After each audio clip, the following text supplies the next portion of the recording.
Իբրև բարեկամ և ընկեր Ղազարոս Աղայանը շատ անձնվեր էր, անսահման։ Նրա ամենամտերիմ բարեկամը իր հոգևոր սանն էր Հովհաննես Թումանյանը։ Մի գիշեր նա երազում տեսնում է, որ ինչ-որ ավազակներ հարձակվել են Թումանյանի տան վրա։ Սարսափից զարթնելով անմիջապես հագնվում է և դուրս վազում։ Այ տղա, պատմում է ինձ հետևյալ օրը Հովհաննես Թումանյանը իրեն հատուկ հումորով։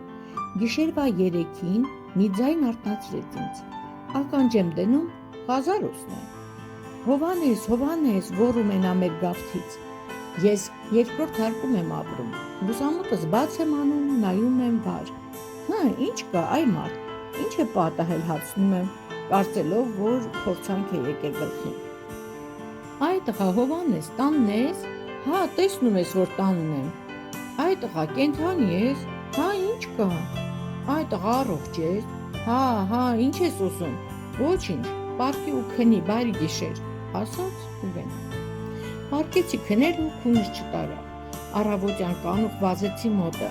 տեսնեմ ինչ է պատահել։ Հեչ երազ էի տեսել, հանգիստ ասաց նա։ Ալեքսանդր Շիրվանզադե,